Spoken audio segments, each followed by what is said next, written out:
Hallelujah. Give him a praise offering. Hallelujah. Turn to your neighbor and tell them the kingdom is coming. How many of you believe it? Hallelujah. I'm telling you, you can be seated. If you think about what Yeshua was saying in that particular petition, when his disciples had asked him, teach us how to pray.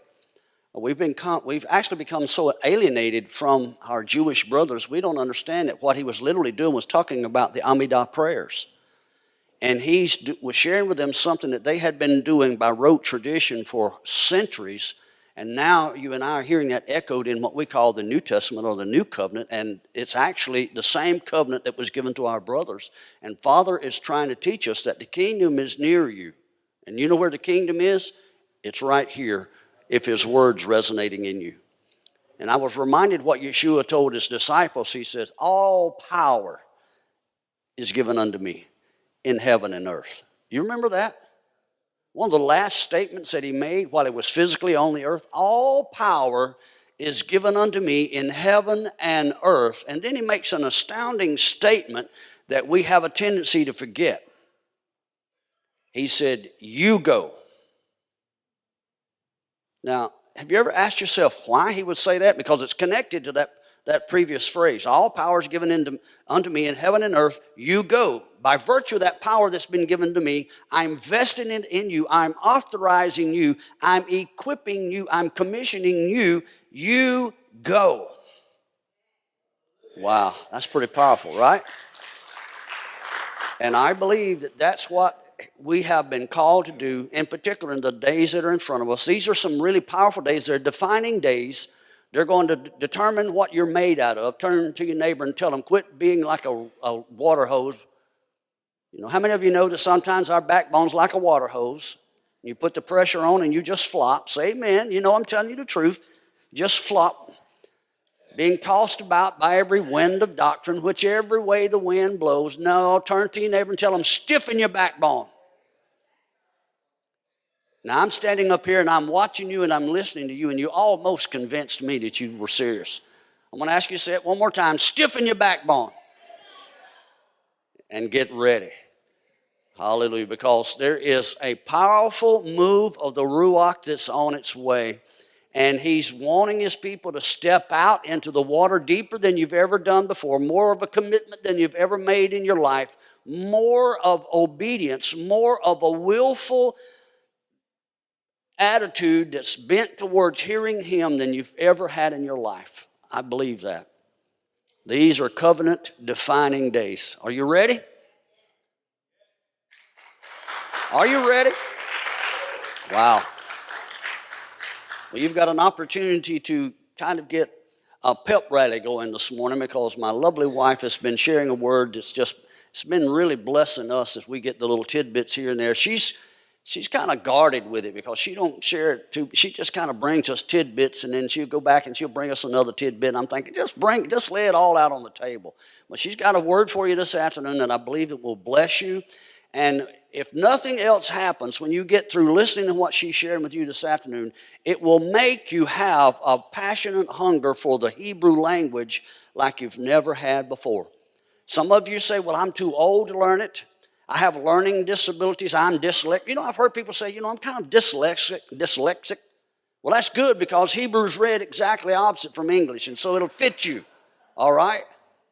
You're going to have to just retrain your brain, because this is the Father's DNA, and she's going to share some things with you this afternoon that will hopefully open up your eyes and let you see this word is for you. Now, I want you to give Brenda a hand as she comes. Make her welcome.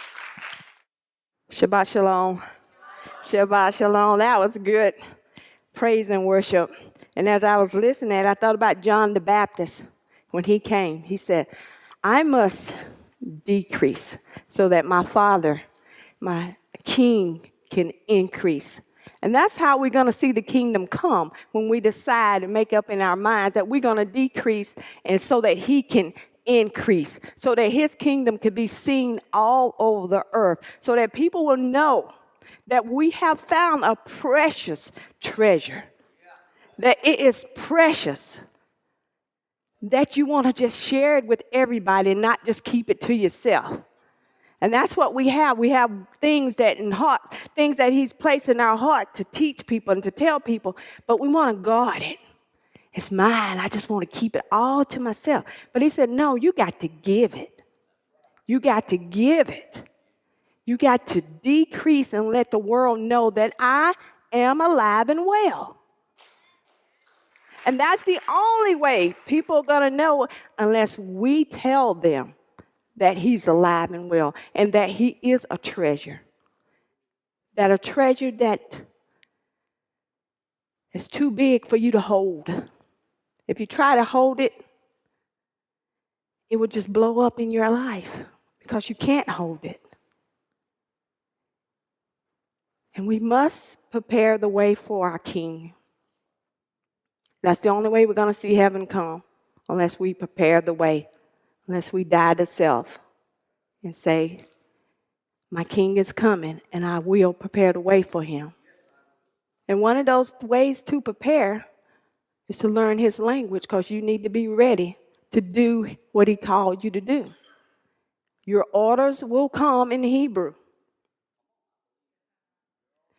They will come in Hebrew because He expects us to learn it. Even if you don't speak it fluently, you need to know a little bit. When I get to the land, I'm going to tell you right now, when I get to the land, I don't want them to have to walk up to me and say, do I need to speak to you in English?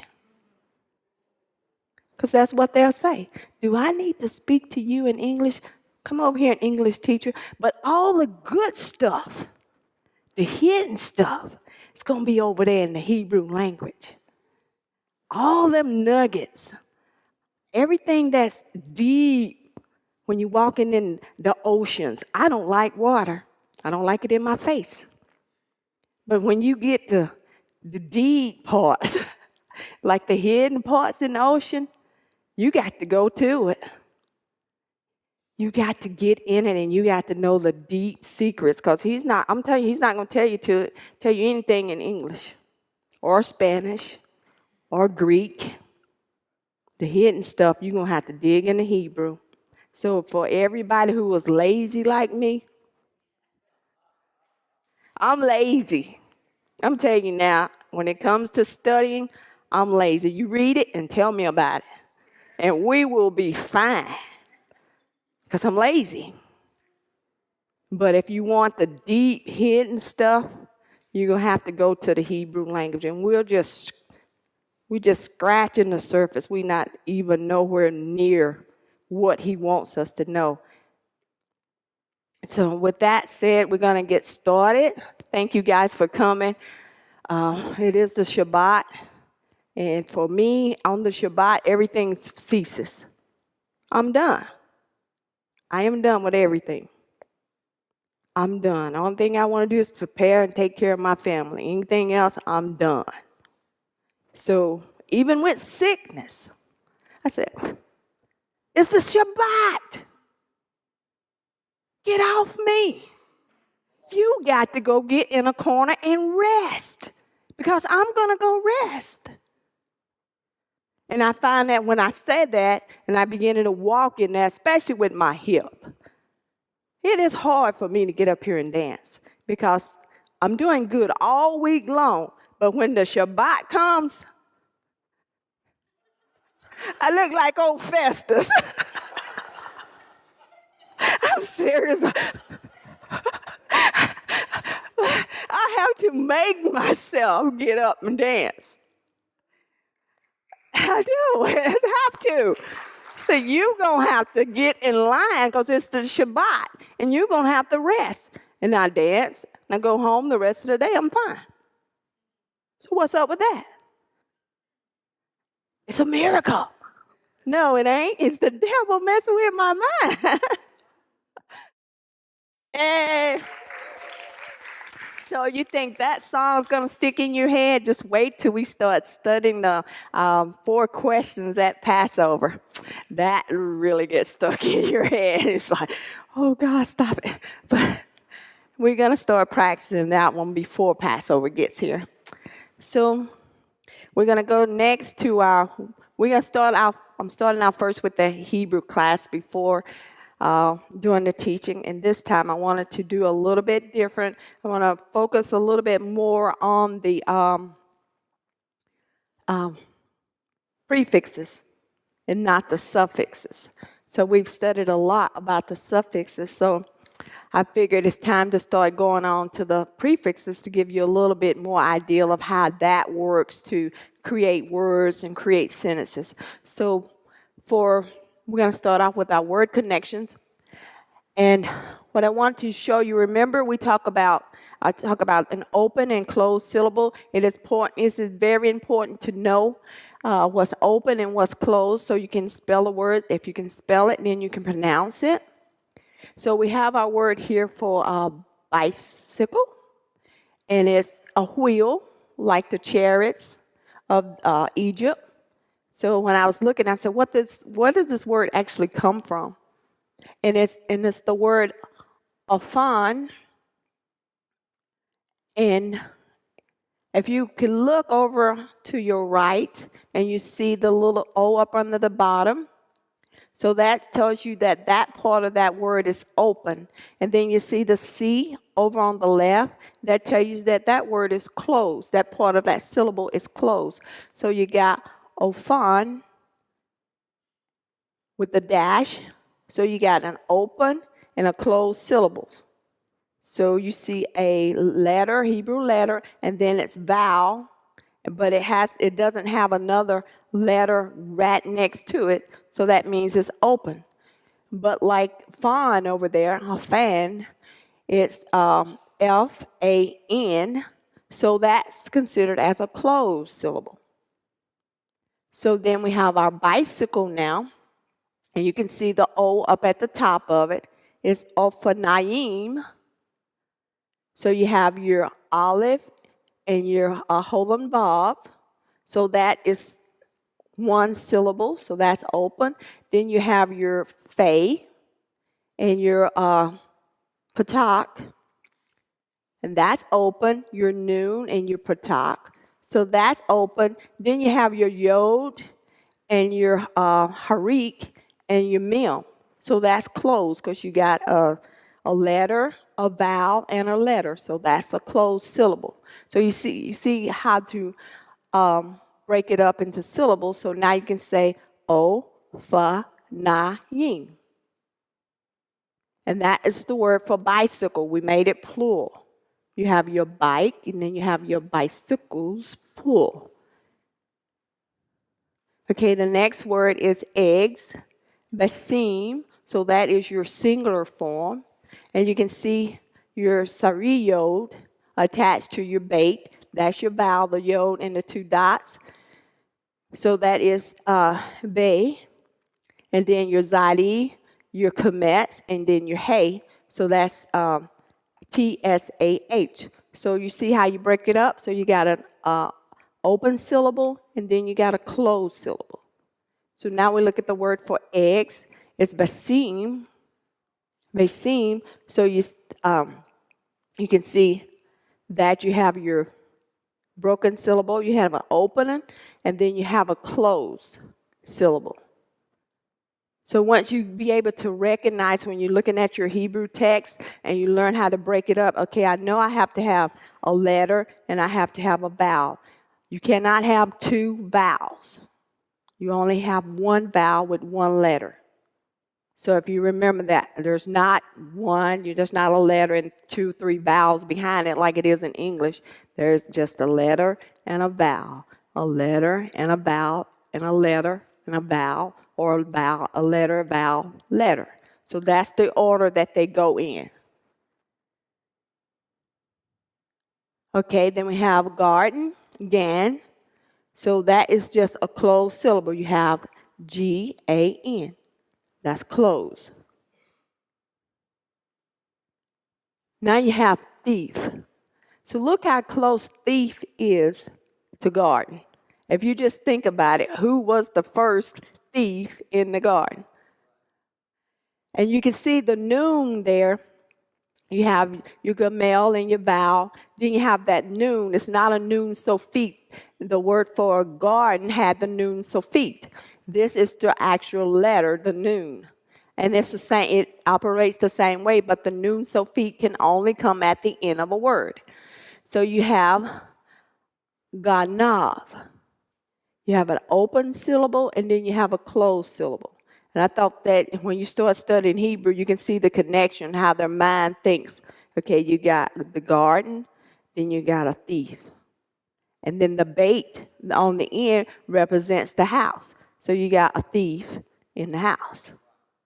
It makes sense. Okay, then we have the word for bear, which is dob. And that's considered as a closed syllable. And you see that little dot, that is a holon. You have your holon vav, which is used down here in the next one, do, dom. So you have your holon vav there in the middle. And then the dot at the top is just a holon. So those are your vowels. So you have your open, and then you have your close. Did you hear like that? That was pretty good. It's kind of hard to come up with these things, but when you start digging at it, you're like, oh man, that's really good. Try to keep that connection going so that when people see it, they make that instant connection. And a connection will stick more to you than just saying it. You connect it together, and that's what Hebrew does. It connects everything together. So when you're studying, it's so easy to get on a rabbit trail because you'll look at this, and it's like, oh my God, that's good over there. Then, oh my God, then you got to constantly be pulling yourself. That's not the subject. I got to stay with the subject because you'll go everywhere because it's all connected, and you got to stay so focused.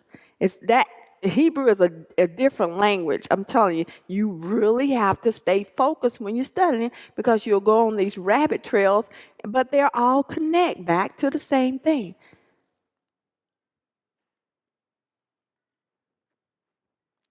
Next.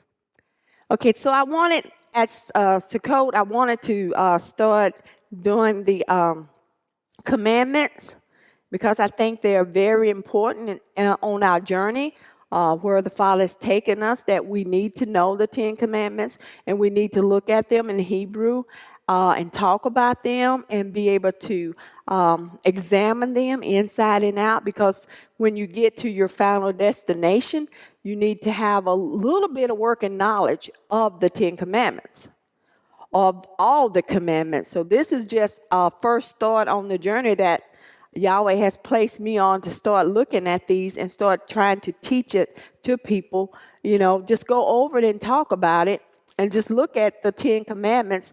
And so when people actually open up their Torah, their Tanakh, and look at it, they say, oh, okay, I remember that word. I remember talking about that word. So I wanted to start that, and it's always not good to start things tomorrow. You know, we'll just start doing that tomorrow. No, let's start doing that today. And I'm guilty. I like to do things tomorrow. Okay, in Exodus 20:1, where it starts, it says, and God spoke all these words, saying, you read this with me, Bedaber, Elohim, Et, Kol, HaDevarim, Ha'ele, Lemor. I love that word, Lemor. So, and it's really good to work on having a good vocabulary. And that's what I try to do a little bit every day, to increase the words that you know. If any language, you've got to increase your vocabulary. So the word here for vocabulary is milon. Say that with me. So when he says, and God spake, the word for spake here is davar. Davar. So he's actually speaking. And the word for God is Elohim. And the word for, which you don't see it in the English, but you see it in the Hebrew, is Et. So we know who's the Et. Our Messiah is the Et. All is Kol. Words is Davar again. Things is La. Saying is amar. So when you see that, you'll be able to recognize that the first word up there is the var. So we've studied when you see a vav attached to the front of the word, what does that mean? And. So you're learning how to get the root out, look on both sides of the word, and say, okay, I found my root. I know what my root is. That's Hebrew language. I know what my root. Then I got to determine what's the prefix and what's the suffix on it. And that will tell you what it's saying. So you have Elohim. We know that's God. El is God. Ed is Yeshua. Kol is all. The var, you look on the end. On both ends, you have your hey. Then you have your plural form, devarim. So that's plural. You have hey. Then the words. So you have ha, la, these, lamor, 2 or 4. So you see how it's breaking it up? Next one. So I want to just get you kind of used to seeing this because we're going to be doing it a lot. Exodus 22 says, I am the Lord thy God, which have brought thee out of the land of Egypt, out of the house of, you're no longer, you are, who the Son sets free, free indeed. Okay, very good. Somebody's been studying the word. So we have our word for I here is Anoki. Anoki Yahweh Eloheka Asher Hasteka Me'eretz Misraim Mibat Ve'avadim. Eretz. Okay, so we have I is Ani. So you have Ani for I. Then you have the Lord is Yod He Vav He. Thy God is Elohim. And when you're studying Hebrew, the first couple of chapters, it repeats itself over and over and over again. So a lot of the words in chapter 1, 2, and 3, you will, by the time you get to 4 and 5, you'll have a good working knowledge of all those basic words. The basic words, you'll have a great, because the numbers, you'll know exactly what number it is, you'll know exactly where it's at, what it says, and you can just keep adding on from there. I love to study that. Which is Asher, and that's used a lot. Have bought thee, Yassar, that's used a lot. Out of the land, that's used a lot. Eretz, of Egypt, you know, that's used pretty much a lot too. Misraim, out of the house, Bayit, that's used a lot. Of bondage, Eved. So those are your basic words that's in that, all that up there, those are your basic words. Those are your root words. So if you recognize that, like the word for house, mibait. So you got the mem on the front of that. We're going to talk about that. And that means from or out of. So out of, from, or out of the land. So they just put the mem on the front. So when you see that, oh, you just know from or out of. Next. Then we have Exodus 23, thou shalt have no other gods before me. And you might have heard David always preaching on this. If you don't have no gods before my face. So when you look at that in the English, you're thinking just before me. He's saying, not in my face. See, this part here is different from your face. If somebody gets up in your face, then they get too close to you in your face, then you got a problem with that. Yeah, it's very insulting. It's very rude for somebody to just get up in your face. They asked them for it, and where we're from, if you get that close, then you cross the line. And you ask for what you got. It's just a fact. I don't know how it is out in Oregon, you know, you might turn the other cheek, and we love everybody. And we just gonna love. You go to Mississippi, and that's gonna be a different world. We just ain't gonna love everybody. You get in my face, you got problems. It's a different world. So we have no here, lo, thou shalt no have. No. Even in Spanish, the word for no is no. Lo shall have haya, and that's the word, it means exist. There shouldn't be no one to exist in my face, causing me any trouble. So thou, or to you, leka. And so you see we're going to be talking about this when you see the lamed on the front. It means two or four. And then you have the ka, which means you. So you shouldn't have no gods to me. Don't have no gods. Gods is Elohim. Other is Ahar. Before it's Al. In my face, Panim. Don't have nothing in my face. Because it's not going to be good for you. Next. Okay, in Exodus 20:4, thou shalt not make unto thee any graven images or any likeness of anything that is in heaven above, or that is in the earth beneath, or that is in the water under the earth. So we have lo, ta'aseh, leka, fisel, fikol, tamuna. And tamuna means a picture. So you shouldn't have a picture in my face, not just an ordinary picture. It's talking about don't be putting your idols all up in my face.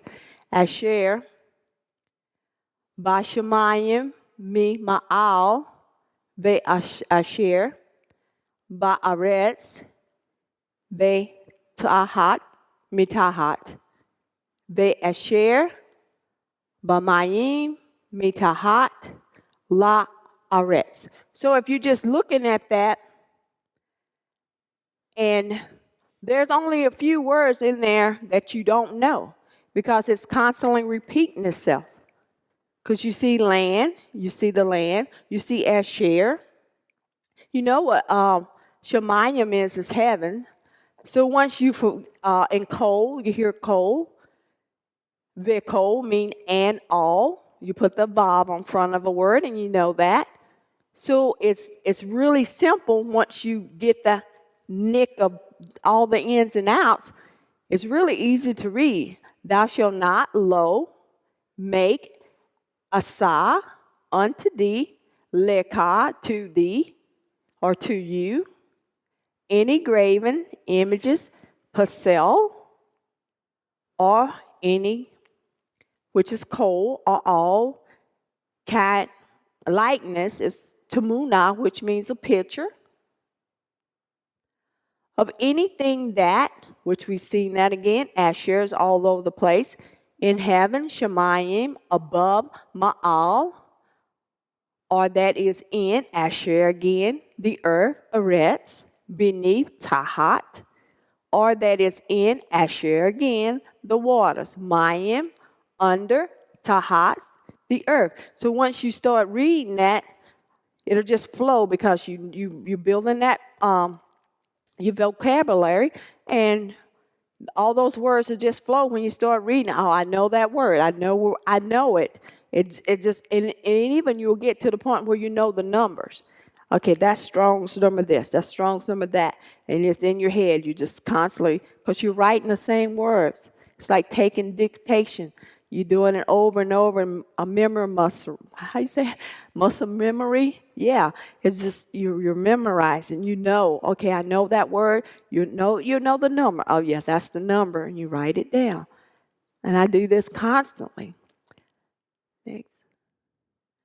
So we're gonna go into the Hebrew prayer book. It's one of my favorite books. And we're going to go figure, more vocabulary words. We're going to do chapter 7 and 9. So we have the word for Lord or master, and it's masculine. Adon, Adonim. The word for love is feminine, and it's ahava. Then we have the word for light is masculine, or orim, that's the plural form. So you have when you put the harik yod onto a word with the mem, that makes it plural. And then we have our generation is masculine, and it is door, dorot, that's your plural. Festival is masculine. And you got hag, hagim, that's your plural. Honor, glory is masculine, and it is kavod. Now we have the word for heart, which it is masculine. You have live, livav, livavot, making it plural. You have your masculine form, then your feminine form, then your your feminine. Then it comes to your plural, and this one here is using a feminine plural, just like father. When you say av, that's the word for father. It takes on a feminine plural, making it plural, avot. And that works in the women's section too. It's some words that are masculine when it becomes plural. Then we have ra, ra'ah, ra'im, ra'ot. So you have your masculine, your feminine, your plural, and your plural.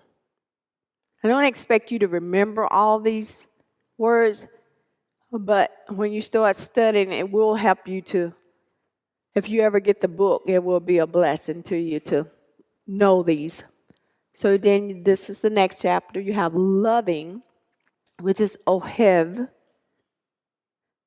Then you have saying, omer, creating, borei. Going, walking is holek. Remembering is zoker. Forming, shaping is yosir. And giving is notin. Doing, making is osei. Then we have there is, there are not, ein or in. To, toward is el. So this is what we're going to be looking at here. We're going to start with the ones that are separate and one that is connected. So we have in and with is de. Between and among is bein. Like or as is ki. To or for is li. Before, in front of is lifnei. From is me, amin. Above, upon, and about is all al.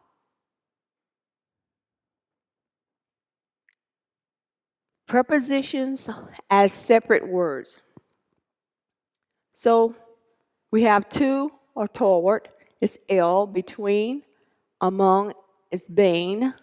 Before, in front of is lifnei. Above, upon, about is al. So let's look at our sentences down here. He is going to the house. So we know our word here in the Hebrew is who. Holek. So who is he? And remember, there's no word for is, and, an, and, am, and a in Hebrew. So we have to add it into the English when we translate it. So we have who is he. So we take out is. Going is holek. To is el. Ha is the. House is bayit. So he is going to the house. Hu holek el ha bayit. He is walking between the houses. So we have who is he, take out is, walking, holek, bain is between.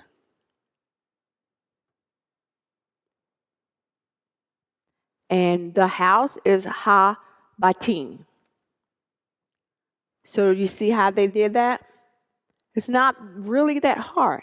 So we have, it's not that hard if I can get it. You don't have a problem. Because I don't like to study.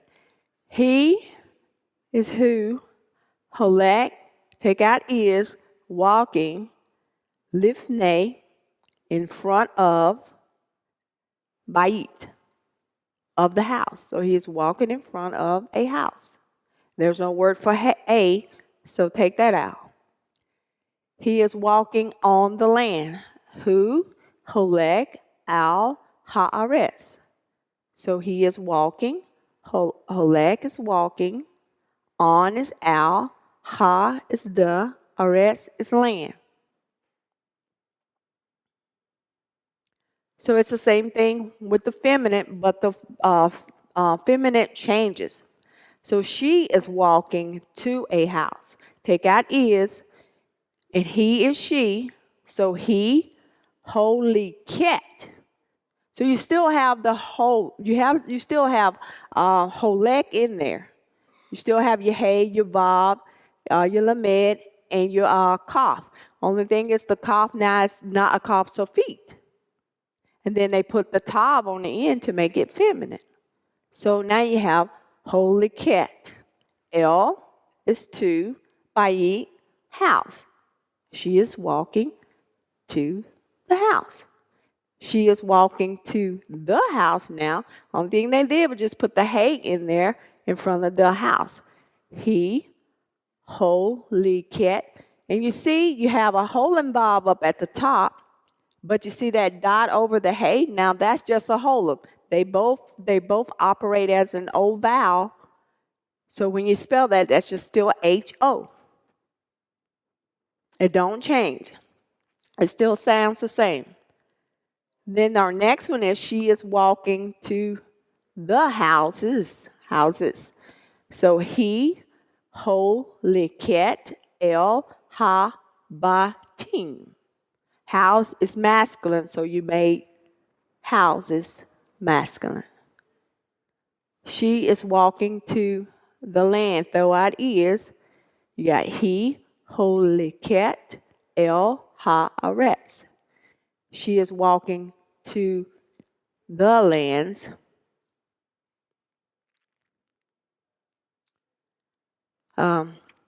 He, holiket, el ha'arazot. Ha'arazot. So that threw me off when I was looking at land. I said, that's the same word, but no, it's made it plural. So you have oats on the end of it, soats. So that made it plural now. And remember, land is feminine, so it's plural. She is walking to her mother. So he, holiket, el Ima. So when you put the hay on the end of that word, that made it her mother. M is mother. Put the hay on the end, you got her mother. So now those were prepositions that were separate from it. Now these are separate from words. Now these are prepositions that are attached to words. So we have in, with, which is be, like or as, ki, to, for, li. Next one. So we have like a king. So you see your kaf. So you got ki, melek. Now that's like a king. We know king is melek. So you put the kaf in front of it. Now you got like a king. Then you got like our king, ki, mel, ki, nu, melkenu. So you got like, ki, then you got nu at the end, meaning our king. So you see how they put it together to form really a sentence. So you actually got a sentence in that word, our King. And Hebrew consists of 2 words that can actually make a sentence. You don't have to have 20 pages to make one sentence. Okay. Like kings is ki, mel, la king. So you got your ki, like, and then you got melech, meleking on the end for kings. So we have like Sarah now. Ki, Sarah, like Sarah. Over here we have in a house, be, bayit. So that's in a house. In his house is be, beto. So you put the hole and bob on the end. Now you're making it in his house. You put the bait on the front. You got in. You put the hole and bob on the end of that word of house. Then you got his house. So it's telling you what it's saying. In houses, you got be, batim. In houses. In Israel, you got be, Yisrael. So the next is with kingdoms. You got be, with kindness, be hesed. So that's with kindness. With your kindness is be hasadika. Behasdika. Behasdika. I have to say it several times to make it sound right. Behasdika. So you have your bait on the front, then you have your kaf on the end, so that's your with your kindness. So you have, next one is to his people, le amor. So once again, you put the hole and bob on the end. Now you got his. Put the lamed on the front. You got to his people. Like a blessing. Kaf on the front. Barakah. Like a blessing. Then we have father. Father is a little bit different because it changes. But you have to a father, le av. To my father, le avi. So it changes. To fathers, le avot. You see the plural of a feminine plural on the end of that? To Israel is le Yisrael. So these are all separate. So I hope you got a little bit. I know it's a lot, but I hope you got a little bit to, just think about. So when you start picking up the Hebrew language, picking up your books, whichever one you get, you'll have a little bit of working knowledge of how it works. Because when we got started, David, the only thing he had was a strong, so he had to show me how to actually work that and teach me so I could teach the kids, because we started homeschooling our kids, and that's how we learned, with him teaching us. And then by me just picking it up, okay, we really just going to work this and do it.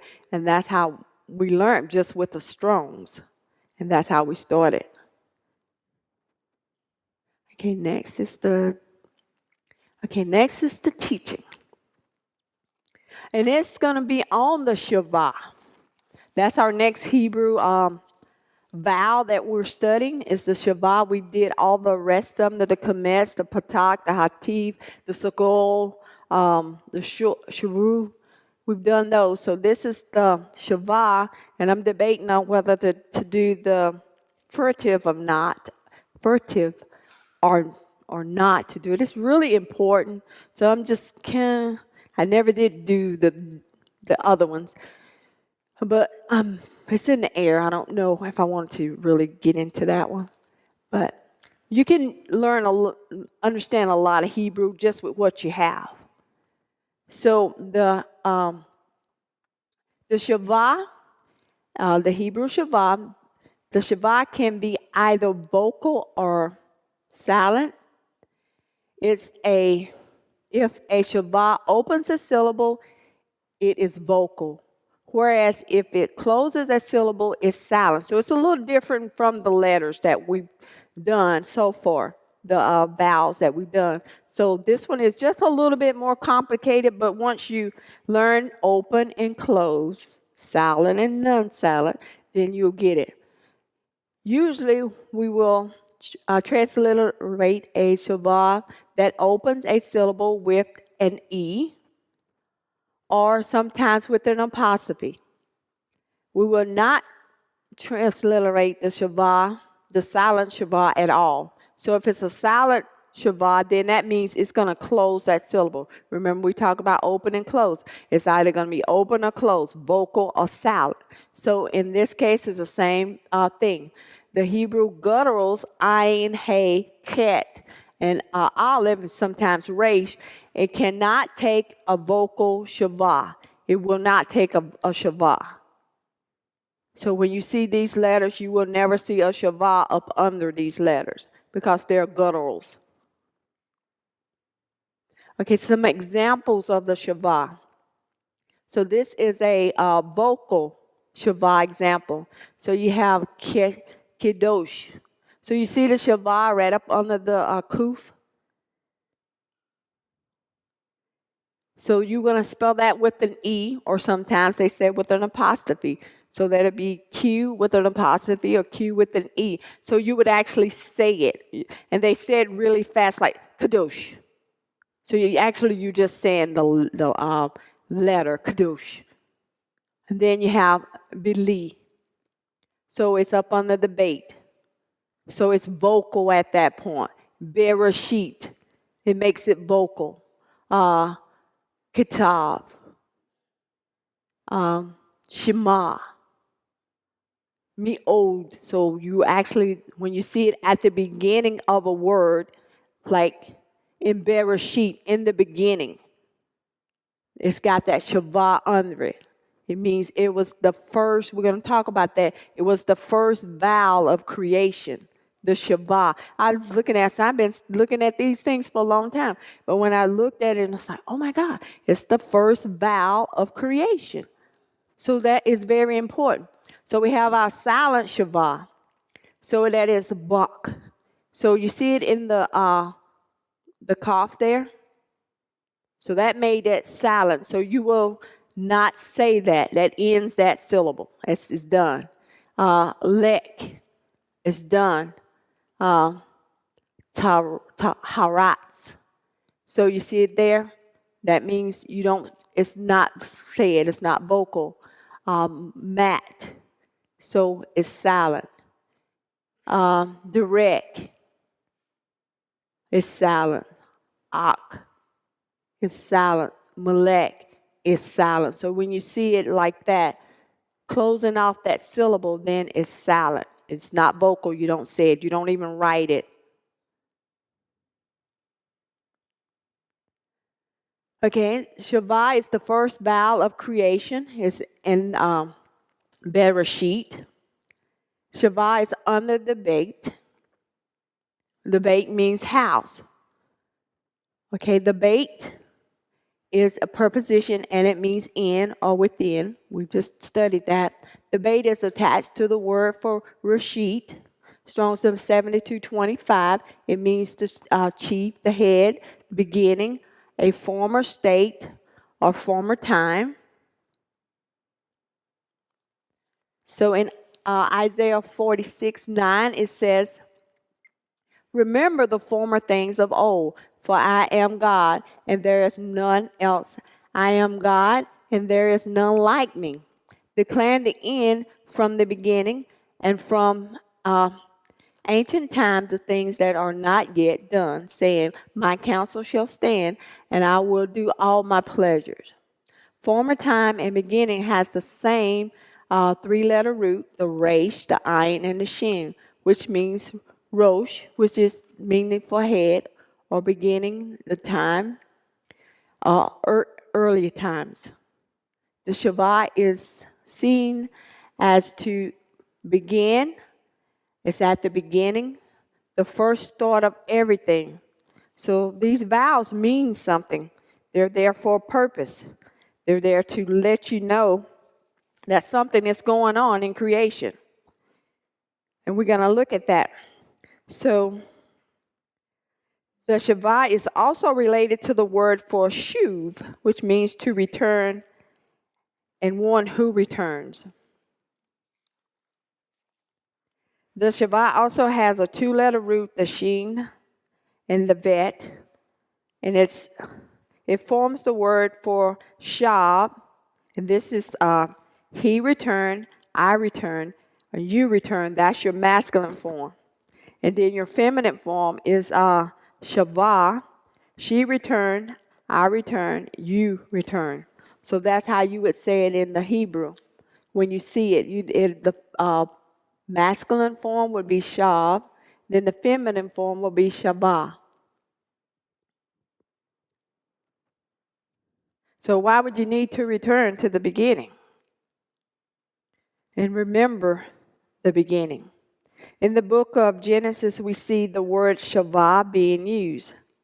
In Genesis 10:7, it says, "And the sons of Cush, Sheba and Havilah, and Sabta, and Ra'amah, and Sabtakah, and the sons of Ra'amah, Sheba and Dedan." So we're going to look at Sheba, we're going to look at Ra'amah, Sheba, and Dedan.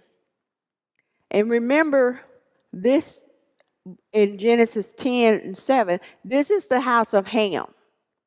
So we're seeing the Shavah in the house of Ham. And Ham is from Noah. So we say, okay, Sheba is Shavah, and the Strong's number 7614, Shavah, and it means 7 or an oath. So this is connected to Ham. So when I saw that and I was studying, I said, is Yahweh trying to tell us something? You know, we get so caught up in Israel, Israel, Israel. But is he concerned about everybody? Because this is the house of Ham. And the Shavah means an oath. And remember that up in the other verses, it talks about Nimrod. But this guy's hidden out. These guys, nothing is said about them at all. You know, you see the Shavah, and you know, Queen of Sheba was from Sheba, and the Abraham and the whales from Sheba. But you never look at it. When I had already studied this, and it was in my notes, but I did not make the connection with it being in the house of Ham. And could it be that Ham had gotten so bad, his lineage had gotten so bad that Yahweh said, okay, let's stop here. Let's try to correct this a little bit in the house. And you see the same word used in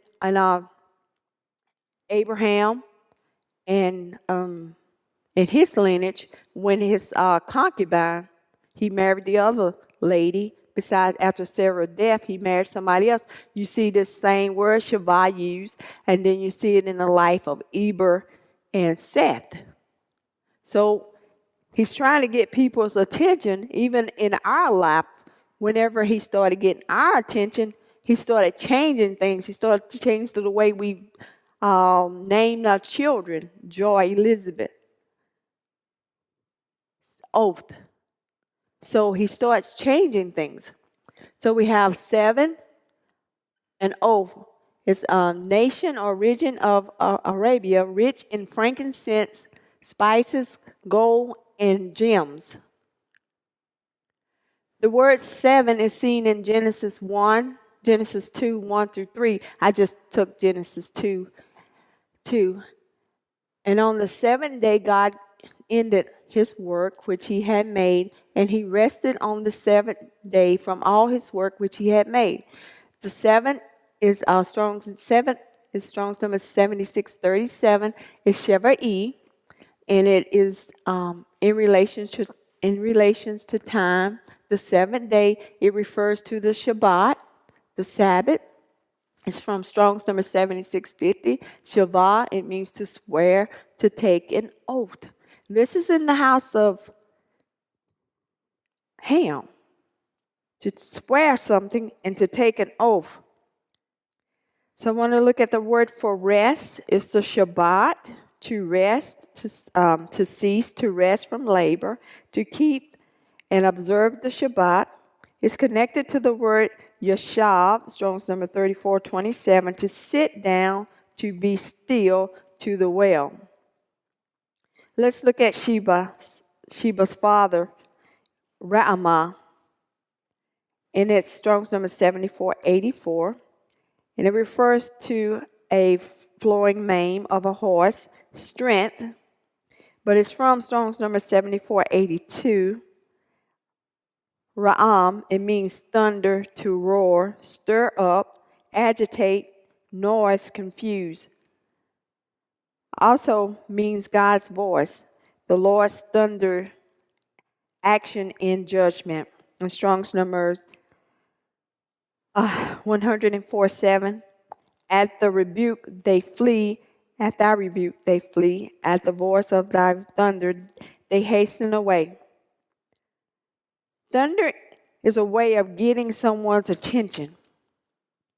So out here you don't get thunder. It's very rare that you hear thunder and lightning out here. So we've heard it about 5 times since we've been out here. But in Mississippi, it will pop up in a second. And we were sitting on the back porch one day. It was a good one came up. I mean, it was bad. I had just stepped in the house. And it started thundering and lightning. And it hit. I'm serious. It hit. The back porch is here. And a meter that goes into the house is right here. And it hit right at that meter at the ground. And it sent mud everywhere when it hit. And you talking about some people getting in the house? Oh my God. It was so close. It could have burnt the house down if it would have hit that meter. And so whenever we get thunder, we all jump up and run and turn off computers, televisions, everything. It is a serious matter when you don't have it out here. So it don't get your attention. You probably won't even pay it no attention if it starts thundering. Like, what is that? But when it starts thundering out here, we start running. Just the other week, it was thundering. David went and unplugged everything. It's like, and it didn't last but a second, but it's embedded in our minds like a snake. We see a snake, it's serious to us. Y'all see a snake, you don't even think about it. Just walking. We see a stick and we start running. So it's a different mindset. It is. So thunder is something that Yahweh uses to get people's attention. So I thought it was great when he put it, his name meant thunder. So it's a part of getting your attention. Thunder is also connected with the 7 plagues. Go figure. In Exodus 9:23, and Moses stretched forth his rod toward heaven, and the Lord sent thunder, his voice, and hail, and the fire ran along upon the ground, and the Lord rained hail upon the land of Egypt. So thunder is connected to the Shabbat. So you think about that. If we don't honor the Shabbat, one of these days we're going to wake up and Shabbat is going to be like thunder and lightning and hailstones falling on people because they don't honor his Shabbat. And thunder is also the word for voice, cold. In Exodus 9:19, 10, and 11, and it says, and Yahweh said unto Moses, go unto the people and sanctify them today and tomorrow, and let them wash their clothes and be ready again the 3rd day. For the 3rd day Yahweh will come down in the sight of all the people upon Mount Sinai. And in 19:16 it says, and it shall come to pass on the 3rd day in the morning that there was thunder and lightning, and a thick cloud upon the mount, and the voice of the trumpet exceeding loud, so that all the people that were in the camp trembled. So they was in Egypt, so they saw the thunder and they saw the lightning. So why was they trembling? So let's look at what was the third plague. In Exodus 8:17-19, it says, and they did so, for Aaron stretched out his hand with the rod and smote the dust of the earth, and it became lice in man and in beast, and all the dust of the earth became lice throughout all the land of Egypt. And the magicians did so with their enchantments to bring forth life, but could not. So there was lice upon man and upon beast. The magicians said unto Pharaoh, this is the finger of God. So there's a difference between in and on. So remember that the 3 plagues fell upon Egypt and Israel alike. The word for lice in man is kin, and it means gnats. And it's from kana. It means a root or shoot. But I want to look at the, it shares the same root as kin, meaning to stand upright, to establish. It means correct, according to an established standard. Upright and honest. In Genesis 42:11 says, we are all one man's son. We are true men's. Thy servants are no spies. So this is Joseph and his brothers. He accused his brothers of being spies. Which, when he left them, they was liars. They was not honest people. They was not honest men. Israel and Egypt both received the 3 plagues because they both needed to be upright and honest and truthful. The magicians could not create lice because lice was about being upright and honest. It's on the inside of man. You cannot create truth. So when they decided that, they created the frogs. They turned the water into blood, just like Moses and Aaron. But when it comes to the lice, they couldn't do it because it's on the inside. If you're honest, you're honest. If you're a liar, you're a liar. If you're walking upright, you're walking upright. You can't create that. You can't do anything with that.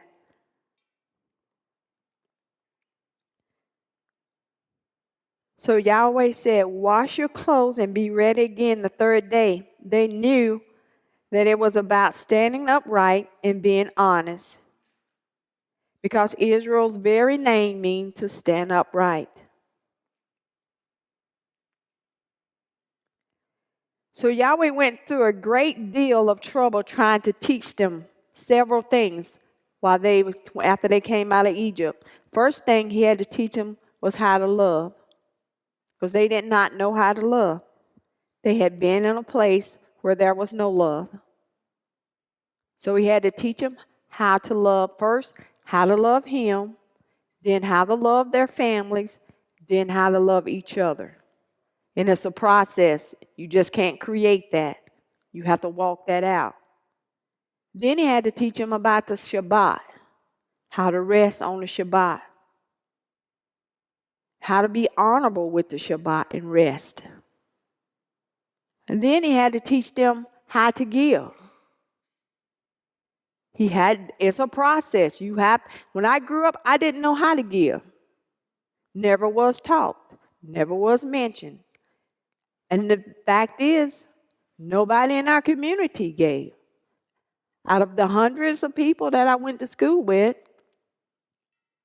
nobody gave. Nobody family gave. I don't know of one person in the whole community, white or black, that gave. Not one. And I can go back to Mississippi today, walk in the same congregation today, and it looks the same. Not one change whatsoever, because the people don't give. They don't. And if you go back to your hometown right now after 30 years, and you can tell if the people has given anything. Because you can go and look at the church. It looks the same way because the people don't give. So he had to teach them how to give. And he said, give with a willing heart. And then the ones who don't want to give, keep your stuff to yourself.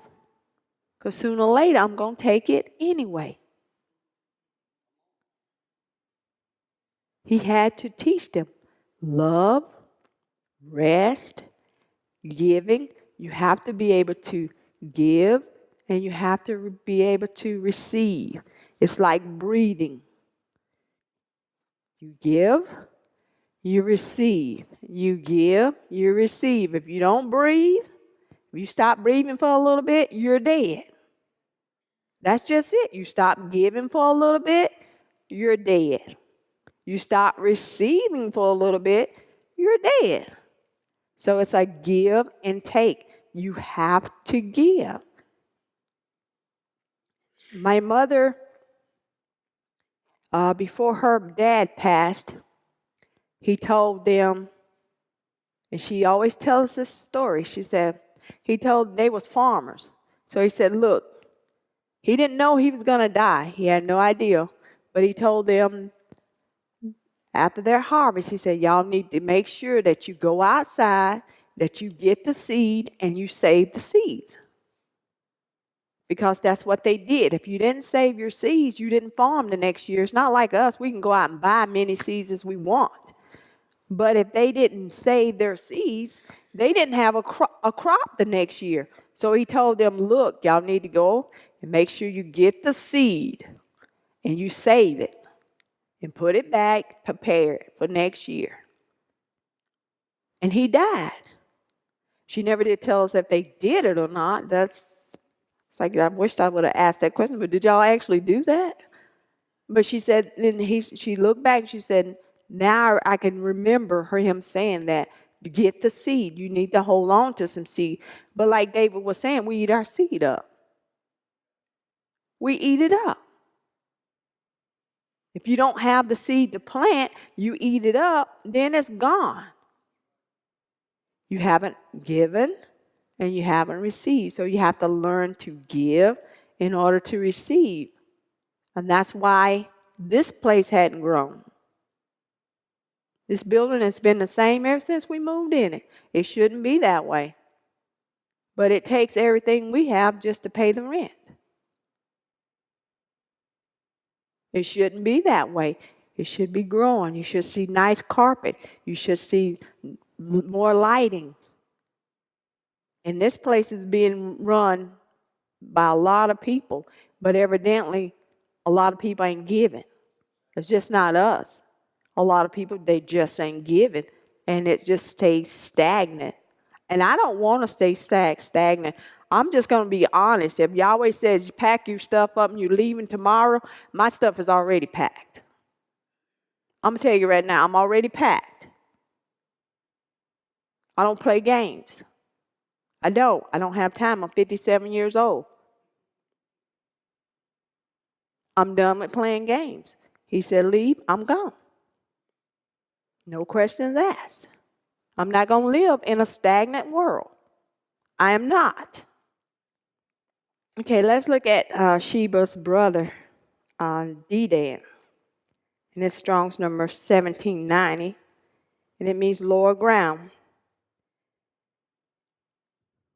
When you break down his name in Hebrew, it means the door. And then it means Dan, judge.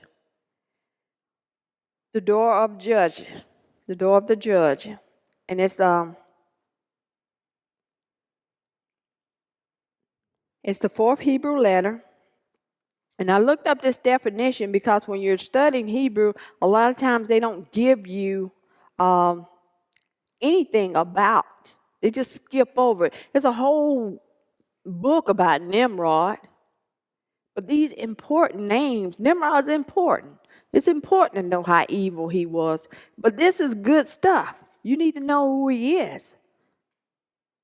And it says, according to a use. Look up here.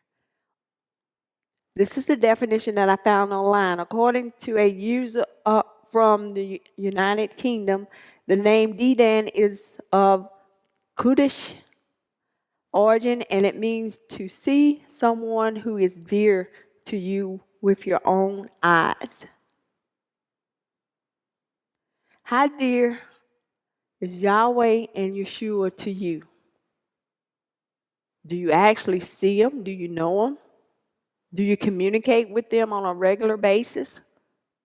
Or are you just the hippie age? I don't know nothing about the hippie stage. I'm sorry. I'm from the country, so we didn't get that far out. But, if you're just free-wheeling it. But how close are you to? That's something to think about. How close are you to Yahweh? How close are you to Yeshua? Is it just something you don't think about until you need something? That won't last long. Okay, let's look at what the fourth plague is. Else, if thou wilt not let my people go, behold, I will send swarms of flies upon thee, and upon thy servants, and upon thy people, and into thy houses. And thy houses, in the houses of the Egyptians, shall be full of swarms of flies, and also the ground whereon they are. So the word for flies, swarms of flies, is arov, and it means flies, but it's from arav, meaning to exchange, to pledge, to become surety. I believe Yahweh is saying that life for life, to exchange. You let my people go, and I will let your people go. If not, you will become my enemy. So the word for enemy is ar, and it means enemy. It's the two-letter root of arov, and if you flip that over, it means evil. And in Deuteronomy 19:21, it says life for life. Nephesh. So if you don't let my people go, I'm not going to let you and your people go. Life for life. Eye for an eye, tooth for a tooth. People don't like to read the Old Testament. They just want to read the New Testament because it makes them feel good. But you go in that Old Testament, it's going to start reading that. He deals with stuff in that Old Testament people don't want to hear. I like it because I was raised to be a little warrior, but I'm sorry. We got into a lot of little fights ourselves, so it's all good. I'm old now. Exodus 8:29, and Moses said, behold, I go out from thee, and I will entreat the Lord that the swarms of flies may depart from Pharaoh, from his servants, and from his people tomorrow. But let not Pharaoh deal deceitfully among anymore, and not let the people go to sacrifice to their God. So don't let Pharaoh be deceitful, and don't let him be a cheater, a liar, false, just being false, not being honest. So these plagues is more than just hurting somebody in the flesh, because he could have killed them all. It's more about teaching them a lesson on how to be honest, how to be accountable, how to be men and women who walk upright in the earth, how to have respect. And he was really merciful when he took Pharaoh and his servants out to take them away from the land and deal with them and let the people live. So it's like a separation. You got to separate yourself from all that wrongdoing and say, I'm not going to be a part of that. I'm going to be over here. So he separated Pharaoh, and that was his mercy. That was his mercy to get them out of the way so the land can have its rest, can have its peace, can be reestablished. And that's what he's doing for us. He wants us honest. He wants us taking care of his house. He wants us to be giving. Because if you're always taking, sooner or later, somebody's not going to give it to you anymore. And Yahweh is not going to let you just continue to take. He's not. And if you're always giving, then that becomes a problem. It's a give situation. And we need to learn that. You need to learn how to operate in that give. You know, I give, I receive. I give, I receive. And I hope you receive this with the heart intent that it was meant to be in order for you to grow. Yeah, I want to see all us walking in the kingdom being adults and doing the Father's work, because there's much work to do, and we can't do it if we're not working together. We cannot. Shabbat shalom.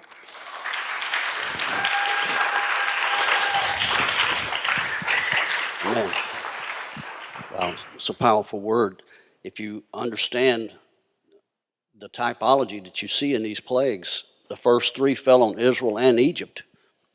And if you look at anybody that talks about eschatology, which is end time prophecy, those same three plagues are going to fall on the people that are on the earth today. And so I think that it's pretty important for us to understand these things. How many of you learned something about the Hebrew language, the Shavah, that you'd never heard before? Wasn't that good? That Shavah can mean to covenant, to cut an oath, to be in confederate with, to be in league with. And it's right there in Bereshit. Bereshit bara Elohim. In the beginning, Yahweh creates and establishes a covenant with his house. And so that's what he's doing now. And you may hear these kinds of these kinds of teachings and think that, we're just pulling something out of a filing cabinet to share with you. But I believe in divine appointments, and I believe this was a sent word. And so if you do, give Brenda a hand clap and let her know that. Good word. Good word. And I married a scrappy woman, by the way, right? If you get nothing out of that, learn that you don't mess with Brenda when it's thundering. Because she will cloud up and rain on you. And she was actually talking about me and my sister and brother-in-law who were on the back porch, and we were a little slow to move. Brenda had already taken her leave when the first thunder was a few miles away, and then when it got close and it hit, we felt we had heard a word from the Lord. Then we got up and left too, so it's pretty cool. But anyway, I appreciate you sharing that with us, Mama.